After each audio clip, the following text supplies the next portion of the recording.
Olá, você conhece o Salmo 23? Acho que já conhece, né? Já deve ter ouvido falar. É um dos salmos mais conhecidos que tem na Bíblia. Aquele famoso salmo que diz: O Senhor é o meu pastor e nada me faltará. Pois é, hoje eu vim aqui gravar esse vídeo para explanar um pouquinho sobre esse salmo. Vou explanar o Salmo 23. Vou explicar para quem não sabe, para quem não entende o que significa, o que é, o que são as palavras desse salmo. Eu vou ler aqui primeiro ele e depois eu vou explanando frase por frase. A Bíblia toda, ela é bem simples, embora muitas pessoas achem que é difícil, que tem algumas partes difíceis, mas a maioria das partes é bem autoexplicativa e algumas partes que são um pouco mais complexas, que tem umas alegorias, tem algumas parábolas, algumas coisas, tem algumas coisas que têm explicação, tem algumas coisas que são um pouco mais complexas, mas no geral pode-se dizer que a Bíblia toda é autoexplicativa. Eu creio que tem coisas que tudo que está escrito aqui é para o nosso conhecimento e entendimento, e aquilo que não está escrito, a gente não pode ficar supondo, fazendo suposição ou tentando descobrir. A gente tem que tentar entender tudo que está aqui. E eu resolvi falar sobre esse salmo, porque o Salmo 23, primeiro porque ele é um dos mais conhecidos de quase muitas pessoas, de quase, sei lá, todas as pessoas, ele é muito conhecido, e também porque muita gente interpreta ele de forma errada, pelo menos uma parte dele de forma errada. Então eu decidi gravar esse vídeo para explicar hoje sobre do que ele está falando, o que o salmista Davi quis dizer quando escreveu esse salmo. Vamos lá? Eu vou ler um pedacinho aqui. O Senhor é o meu pastor, de nada me faltará. Ele me faz repousar em pastos verdejantes, leva-me para junto das águas de descanso, refrigera minha alma, guia-me pelas veredas da justiça por amor do seu nome. Ainda que eu ande pelo vale da sombra e da morte, não temerei mal algum, porque tu estás comigo. O teu cajado e a tua vara me consolam. Preparas uma mesa na presença dos meus adversários. Unges a minha cabeça com óleo. O meu cálice transborda. Bondade e misericórdia certamente me seguirão todos os dias da minha vida. E eu habitarei na casa do Senhor para todo o sempre. Esse é o Salmo 23. Como eu disse para você, quem escreveu esse salmo foi Davi. Davi é autor da metade, de quase a metade dos salmos que estão escritos aqui na Bíblia. Você já deve ter ouvido falar sobre Davi, aquele pastor de ovelhas adorador que enfrentou o gigante Golias. Pois é, ele tinha uma habilidade incrível de escrever, de escrever canções, salmos, poesias. Ele amava a Deus, inclusive ele foi chamado um homem segundo o coração de Deus, e ele expressava esse amor com palavras, com canções, com salmos, com hinos. Ele era uma pessoa voltada para a música, para a arte, era um artista nato, além de ser um servo de Deus muito temente, mas ele tinha essa habilidade artística e ele se expressava dessa forma. E é muito legal você saber que muitas das coisas que ele disse são coisas que foram profecias, mas muitas coisas também que ele disse é uma expressão do amor que ele sente por Deus, do amor que ele vivenciou com Deus, e ele fala sobre quem Deus é, como Deus age, o que Deus faz, a importância e a grandeza de Deus na vida dele e na vida das pessoas. Então eu vou começar aqui pelo primeiro verso. Ele é bem conhecido e diz: O Senhor é o meu pastor e nada me faltará. Aqui já tem o primeiro equívoco, o primeiro erro que a maioria das pessoas cometem. Ele diz: O Senhor é o meu pastor e nada me faltará. Bem, na primeira linha, o Senhor é o meu pastor. Realmente, Jesus disse em João 10, 11, 14, e lá em 10, 27, ele diz que ele é o bom pastor, que ele é o nosso pastor.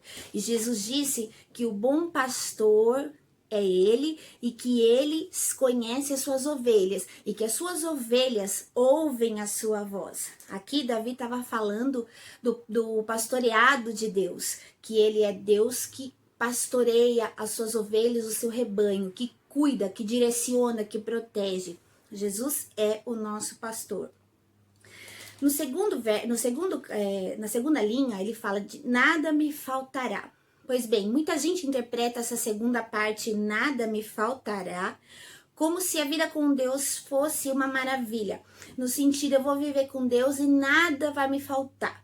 Mas o original do grego nesse salmo, a tradução não diz nada me faltará, mas sim diz de nada terei falta. Percebeu a diferença? O Senhor é o meu pastor e nada me faltará. Ou o Senhor é o meu pastor e de nada terei falta. Olha a diferença. Davi está querendo dizer aqui, de nada ele teria falta. Mesmo que ele fosse sentir falta de alguma coisa, com o Senhor, mesmo se ele fosse ter falta de alguma coisa, com o Senhor ele não ia sentir falta. Porque quem tem o Senhor tem tudo. Você não precisa de mais nada, ainda que você sinta falta de algo, de alguma pessoa, algum objeto, alguma situação na sua vida. Foi isso que o salmista diz. O Senhor é o meu pastor, de nada eu terei falta. Então, essa tradução, o Senhor é o meu pastor e nada me faltará, na verdade está querendo dizer que o Senhor é o meu pastor e de nada eu terei falta. Você vai ter falta na sua vida. Nós, como cristãos, na caminhada com Cristo, às vezes a gente sente falta de alguma coisa, a gente passa falta de dinheiro, passa falta de saúde, passa falta de qualquer outra coisa. E a gente fica pensando, repetindo esse verso, muitas vezes fica repetindo para nós mesmos. O Senhor é meu pastor, nada me faltará. Não tá falando aqui que não vai faltar nada para você. Tá falando, Davi tá falando aqui que de nada eu terei falta. Porque quando a gente tá em Deus, nada mais importa, ok?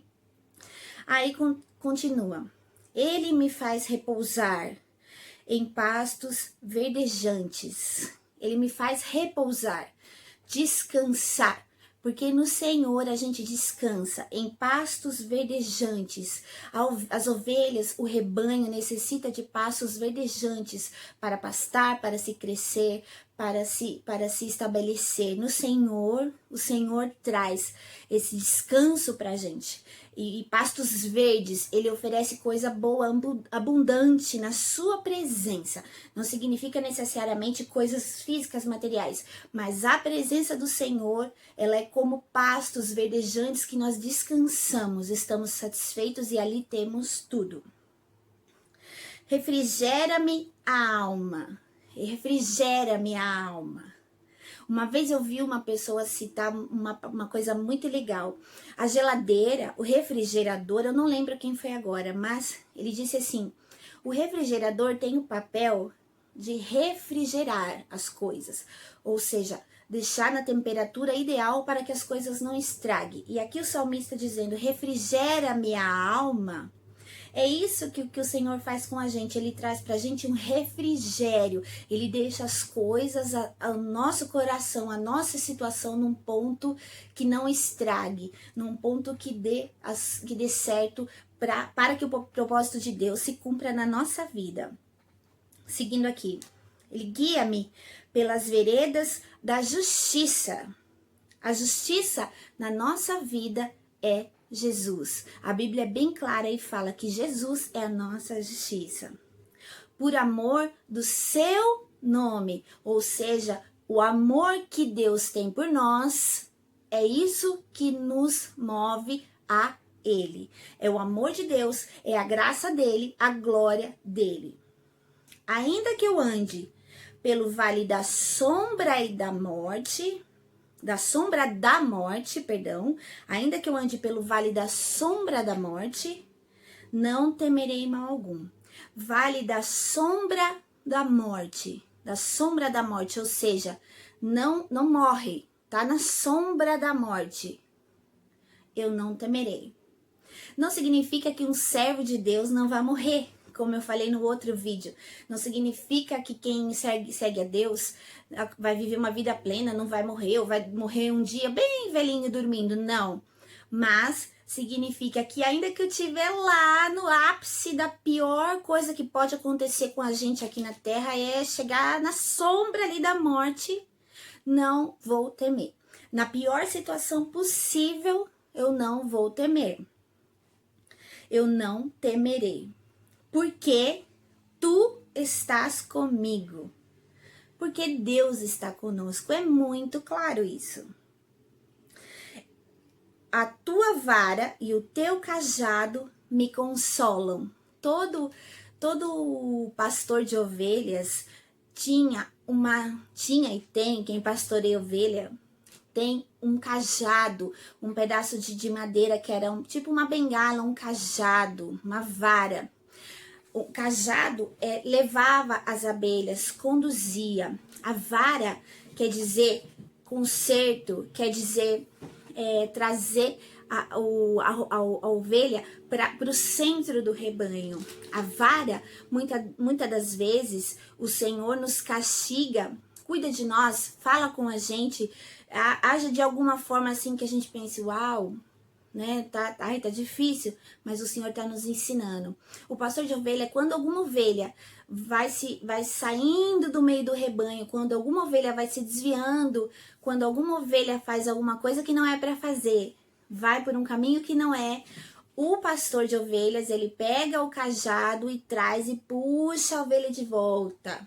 Se a ovelha não quer obedecer, ele dá uma batidinha para a ovelha andar. E é assim o tratar de Deus conosco. É assim que Davi estava expressando o tratar de Deus conosco. Me consolam, ele fala. A tua vara e o teu cajado me consolam. Esse tratar de Deus conosco traz um consolo, um alívio. Ai, que bom, tem alguém que está me corrigindo, tem alguém que está me conduzindo. Isso traz um consolo, você se sente amado. Prepara-me uma mesa na presença dos meus adversários. Em algumas versões fala na presença dos meus inimigos. Aqui não está falando, Senhor, prepara uma mesa aqui para mim na presença dos meus inimigos, que eles vão me ver aqui, todo poderoso, na mesa, todo cheio de glória, de honra. Não, muita gente interpreta essa parte, o versículo 5 do Salmo 23, muito errado, e eu já ouvi pessoas falarem isso. Prepara-me uma mesa na presença dos meus adversários ou inimigos. Aqui Davi está falando, Senhor, me permita comer junto com os meus inimigos, com os meus adversários. Prepara-me uma mesa, porque mesa significa banquete, significa refeição, significa um tempo de comunhão. E Davi queria isso, Davi queria paz, comunhão. E é isso, porque a melhor coisa pra gente é a gente poder se entender com os adversários. E não ficar, ai, vocês vão ver, ó, como eu tô aqui, vocês não estão. Isso não é bíblico, isso não é de Deus. Como algumas canções gospel diz, como algumas pessoas dizem. Não é isso que o salmista Davi estava falando. Ele estava falando, prepara uma mesa na presença dos meus adversários. Ou seja, eu quero estar com eles, eu quero poder comer com eles, eu quero poder ter um tempo na presença com eles e desfrutar do banquete junto. Ele queria paz na diversidade com as pessoas. Aí, continuando. Unges-me a cabeça com óleo. Era um costume judeu, ungir a cabeça com óleo quando uma pessoa entrava na sua casa e era bem querida, era bem vista, era um costume judeu. Você entrava, eles ungiam a cabeça com óleo, eles lavavam os pés das pessoas, tanto é que tem uma parte que Jesus lava os pés dos discípulos. É um costume judeu, unge a minha cabeça com óleo, ou seja, eu sou bem-vindo na sua presença, na sua casa. E aqui uma parte separada, as pessoas têm a mania de colocar junto, unge a minha cabeça com óleo, e o meu cálice transborda. Não, unges a minha cabeça com óleo. Agora uma outra parte separada. O meu cálice transborda. Cálice é o cálice de bebida, de vinho, que é a vida.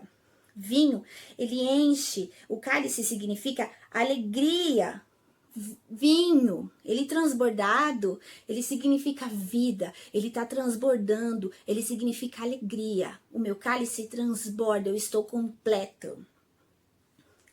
Aí ele continua no 6. Bondade e misericórdia certamente me seguirão. Me seguirão. Aonde eu for, eu vou. Onde eu for, elas vão. Todos os dias da minha vida. Todos os dias. Dias maus, dias ruins. E habitarei na casa do Senhor, na casa de Deus.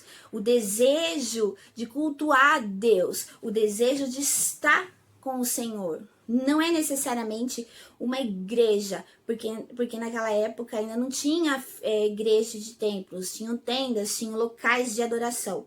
Mas era disso que Davi estava falando, de ter um local para reunir com as pessoas, se adorar a Deus, desejo de cultuar.